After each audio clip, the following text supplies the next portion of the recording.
Hey YouTube, you have Leonard here. Bringing guys and gals, Kanojo Okarishimasu. Run to Girlfriend, we're here, chapter 235. So again, we just finished the live reaction on Twitch. Again, link in the description box down below for my live reaction to chapter 235. But here for those on YouTube and those still on the Twitch side as well, we're hopping into the review of this. And I'm not gonna lie, this is the first chapter in 10 chapters I'd say, where I feel earnestly very good about the manga, and I thoroughly enjoyed this. I thoroughly enjoyed this chapter. It can be described literally in two words: Yaemori MVP. I knew Yaemori in this chapter. I did like my pre-thoughts and everything. I knew she was going to have an influential moment on Chizuru, and I didn't know whether or not her words would get through to Chizuru to the point where she'd actually act in the chapter. But Yaemori came in swinging, much harder than I thought she was going to. And she continues to show why she's a very necessary character in the story and why she's honestly one of, if not my favorite character in this entire story. At the end of the day, Yaemori is the type of person where she says it like she is, like it is. She's a very free-spirited person. She clearly cares about Kazuya, and she does care about Chizuru as well. And seeing the two of them act the way they do sometimes is just very frustrating for us as readers. And Yaemori kind of channels that as a character in the series. So when she comes in, she's very self-aware. She's like, Chizuru's about to come through with all the excuses, and I need to just tell her at the end of the day, like, this is how Kazuya feels. This is clearly how you feel. Do something about it. So here's my thing, everybody, is look in this chapter. I was very frustrated to start off because everything Yaemori said was just very, very accurate. She highlights the fact that Chizuru clearly loves his senpai. And at the end of the day, it's just kind of like, how come you haven't spoken to him and like what's happening? And we finally get to see what's at the crux of the issues for Chizuru. We could have guessed this part, but Chizuru feels as if she has failed as a professional. She looks back on all the events that took place at the Hawaiians, and she feels that as a professional, she did things with Kazuya that she should not have. She also hurt his family, and she feels as if she is a failure as a rental girlfriend, as someone who's supposed to care about their client, because she let things get too personal. She let her own personal feelings overtake and cause problems. But then on top of that, we find out a secondary issue. And honestly, I go back to maybe 5 chapters ago where we had the conversation with Ruka, and then also before Mami came in, but Ruka and Chizuru in the bathroom, right? And how Ruka felt that she was betrayed. Like, how could, Chizuru do this? And weren't you on my side? And obviously Ruka's going to say that. I can't fault Ruka whatsoever. What I didn't expect is that Chizuru, whether it's an excuse or legitimate, feels worse about the Ruka stuff than I expected. Because she says here as one of her reasons is that she feels as if she has betrayed Ruka. And I think this is actually really interesting because it goes to show you a level of jealousy on Chizuru's fault and envy that she has for Ruka. She talks about the fact that how Ruka is somebody who can scream her love at the top of her lungs, and she's willing to go and fight for it. And we see that time and time again, why I often say that Ruka loves Chizuru, why Ruka loves Kazuya more than Chizuru, from the standpoint that she's not afraid to fight for Kazuya, even though she knows that he doesn't care as much, even though she knows that the odds are she's going to be left, by herself.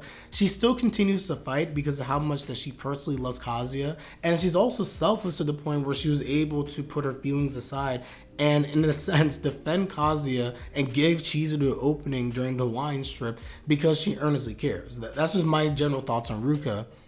But what's interesting is that Chizuru's the complete opposite. Chizuru's somebody at the end of the day, when it comes to her thoughts, her emotions, she's very reserved.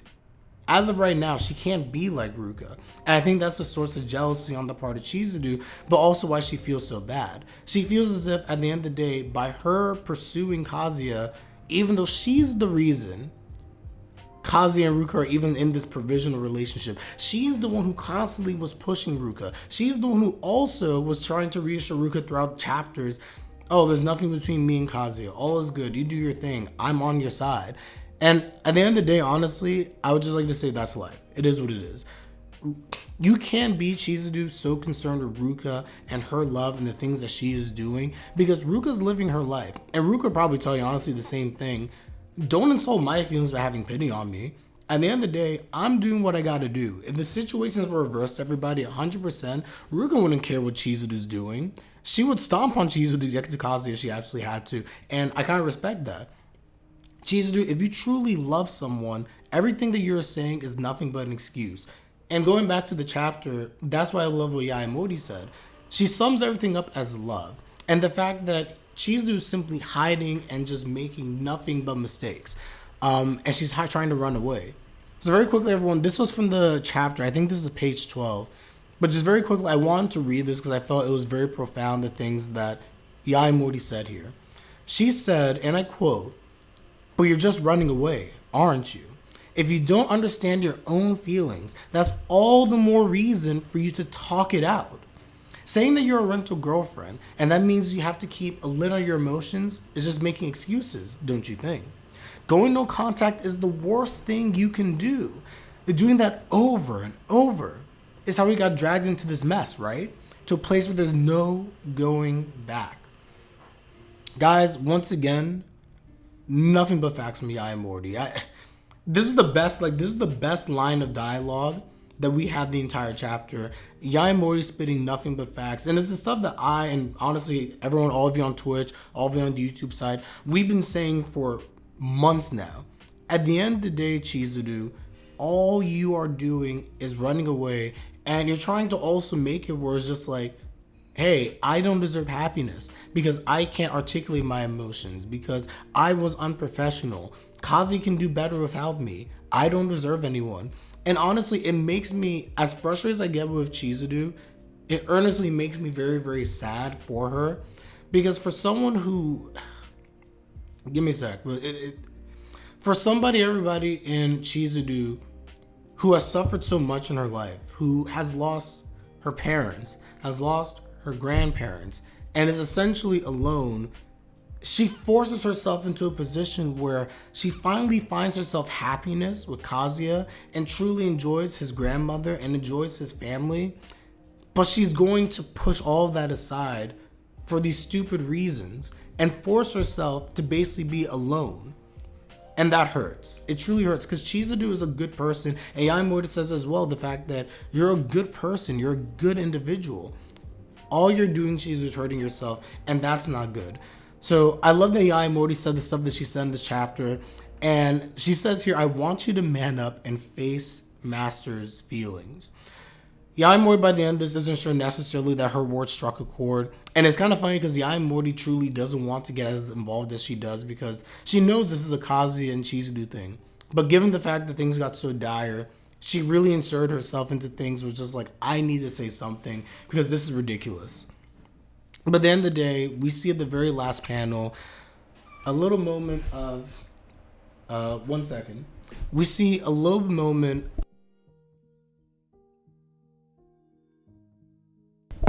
we see in the last panel, a little moment of basically Chizuru sitting next to her memorial of her grandma Sayuri. And in that situation for Chizuru, she's really thinking, contemplating what she needs to do next going forward. So at the end of the day, I felt very good about this chapter. I feel as if that from her standpoint, she now realizes that I have to face Kazuya. I need to do this. And I'm very excited to see what's going to happen. I think that this is going to be the turning point, personally, for Chizuru's character at the end of the day. And she's finally going to start making positive developments to, first and foremost, trying to face Kazuya. I do predict that for the next chapter or two, that she still won't speak to Kazuya, at least next chapter right away. Based on her line of reasoning this chapter, we were saying this on the Twitch side, I do think she's probably going to end up speaking to Ruka at some point, possibly first. Because I think she feels a high level of regret towards Ruka and feels like she has to rectify things there before she can even move forward with talking to Kazuya. And it's funny because, again, I feel like Ruka will probably be like, I hate you, etc., but I respect you as a rival, and I wouldn't want you to be holding yourself back on my account. If Kazuya loves me, Kazuya will love me for all the things I've done. I don't need your pity to be a Kazuya. I don't know. I feel like that's how the conversation would kind of go. And I do look forward to that. But she needs to at some point, and it's probably going to come soon, talk to Kazuya. They'll resolve everything. But yes, everybody, it is a new chapter in the life of Chizuru Ichinose, or Chizuru Mizuhara, who knows.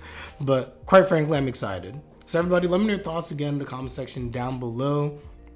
It's been a rough couple chapters, I'm not going to lie, but this finally felt like one of the first times where I could see positive development, positive growth, and a way for a future happy ending, now that Chizuru seemingly has turned the page. So with that, everyone, I'm going to end it here. For those on the YouTube side, let me know your thoughts in the comment section down below. Like the video if you like the video. Subscribe to like my content is greatly appreciated. And with that, let's go Chizuru, please. I'm Leonard, and I'm out. Take care, everybody, and have a good one. Peace.